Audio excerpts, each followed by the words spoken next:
What is often is a wonderful thing to focus upon, because sometimes you want a continuation of some of what is, but sometimes you don't want a continuation of some of what is. So you want to be a selective sifter. And so then you say, yes, I'll do that soon. I'll do that soon. And we want to help you to give yourself the benefit of the doubt here. Give yourself a break, because you can't all of a sudden begin believing or thinking so differently than what you have been because of momentum. Esther has a love-hate relationship with the San Francisco Hills. Couldn't believe that people actually lived there and drove there. Imagine being at the top of one of those hills, take your car out of gear, take the parking brake off, and just to see what might happen, you push your car from behind just a little bit, and then you realize that you're pretty sure you know what's going to happen. So before the momentum gets too strong, you step out in front of it and you let the car bump up against you, and all is well, because you stopped the momentum in the early stages. But you wouldn't want to be at the bottom of the hill stopping that car. That momentum's going to mow you down. And so sometimes you have a momentum of beliefs that the beliefs that you hold aren't serving you. They're sort of, sometimes you say it's like my thoughts are thinking me rather than I am thinking my thoughts. And we say, well, you're always doing the thinking, but law of attraction plays a big factor in the thoughts that you're currently thinking. So today I want to talk with you about anything that matters to you, but we want to help you to get a handle on what your point of attraction is. And we want to show you some easier ways to adjust the vibrational output that you've got going on. Meld your beliefs more in harmony with your desires. Begin to let some of those beliefs that aren't serving you go dormant by your lack of attention to them. But you can't all of a sudden let something go dormant that has momentum going. That's like saying, okay, I'm going to push my car, and right before it crashes into the bay below, I'm going to stop it. And we say, probably not in a comfortable way. And we want you to know that you can change your beliefs in comfortable ways. It doesn't have to be a hard thing. Someone said to us the other day, and this is going to annoy you as much as it annoyed this person, our response. This person said, how do you get rid of doubt? And we said, before you get it. Well, how annoying is that? If I've already got it, then it's too late for me. And what we wanted to make this person understand is that what you've got going on right now will peter out if you do not continue to give more attention to it. Really, it will. This universe is based upon attraction, and when you are thinking about something, law of attraction is responding to the active vibration here and now. So if the active vibration here and now is different than it was before, then your point of attraction is shifted and you're going to receive different things. So today we want to talk about anything that matters to you, but we want to weave it into the framework of the laws of the universe as we know them to be. We want you to begin to utilize law of attraction and its momentum, its literal physics of motion, in the same way that you have learned to use gravity to your advantage. None of you say, I'm going to be the exception to gravity. I can fly for a minute. We want you to understand that this law of attraction is your best friend. And the reason that it is because it's utterly consistent. But you have to understand what you're doing with it. You have to understand what your point of attraction is before you are the deliberate creator of your own reality. Otherwise, you're creating by default, just sort of offering thought all over the place. So I'm going to give you a very brief sort of bringing you round to what we know you already know, but it's a good basis to begin with. And then it is our promise to you that today, not only will we answer everything that's active within you, for sure, but together we will collectively take thought beyond anything that has been before on this subject of creating your own reality. Because we want you to be clear and confident about how thoughts turn to things. How is it that you conjure something in your mind, practice it a little bit, and then it begins manifesting in your experience? How is it that thoughts turn to things? Because they do all over the place. Everything that you are living is a literal translation of the vibration that you've been practicing. But when you're not doing it on purpose, when you're not doing it deliberately, when you're not paying attention to the guidance system within you, and you're not deliberately molding your thought with awareness of what the new molding feels like, then you have a tendency as humans, we love you so much, to observe outcomes, to observe conditions, and then to spend most of your time evaluating the conditions, measuring them, categorizing them, judging them, condemning them or praising them, but vibrating all over the place because of them.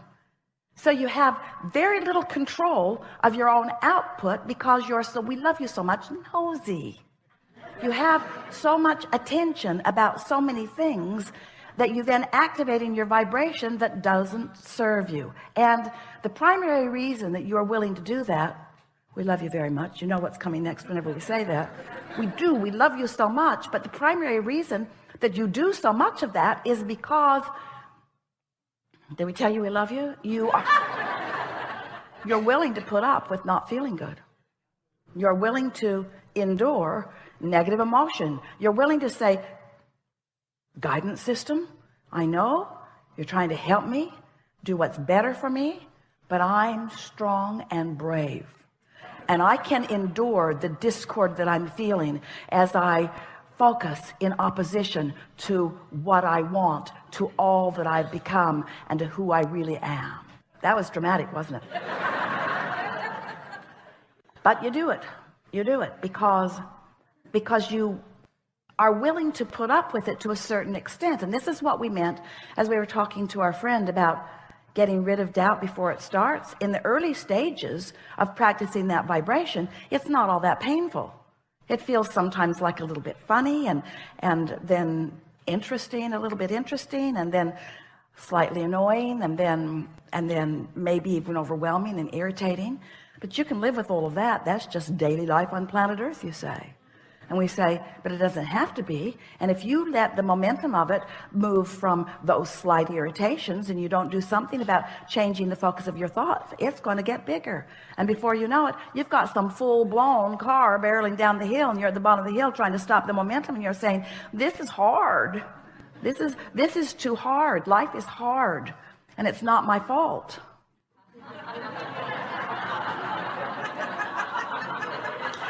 I blame my mother. She should have warned me. She shouldn't have warned me. She should have done something. She should have not done something. Poor mother, she can't win. And so once you realize that you have control now, so yes, there's momentum now, and yes, it's playing out now, but it can change because you have the ability to change your perspective. You have the ability, and these are the words we want you to leave here remembering forevermore. We're going to give it to you in a context that you've never considered before. You must consider your life experience without giving so much attention to the conditions of the experience. Because you cannot find vibrational alignment with source and with what's coming and with who you really are and with what you want and with all that you've created and with what's in your vortex and with all of the things that you have become. You cannot be a vibrational match to the more of you when you are a vibrational match to the less of you. You can't. It's one or the other. In other words, you've got to focus toward something. And if you're focused toward what is, then you are just regurgitating what is. You're holding yourself in a vibrational pattern that won't let you move from where you are. Different faces, different places. Have you noticed? Different scenarios, but the same old keeps happening because of your attention to what is, you see. And so we know you've heard the expression unconditional love. People talk about it all the time, but they don't have a clue what it means, because most people, when you speak of unconditional love, think that what we're saying is look at some condition that is really important and tolerate it. Look at it, and even though your guidance system is turning your guts wrenching inside out, even though everything within you is letting you know that this conversation is not of advantage to you and it's just perpetuating a vibration that's going to continue a point of attraction that does not serve you and that you do not want, even though all of that is going on, be a lover, an unconditional lover. Just look at that guy you hate and say nice things about him when he's around. But unconditional love is being aligned with source. That means you have to look at things the way source looks at things.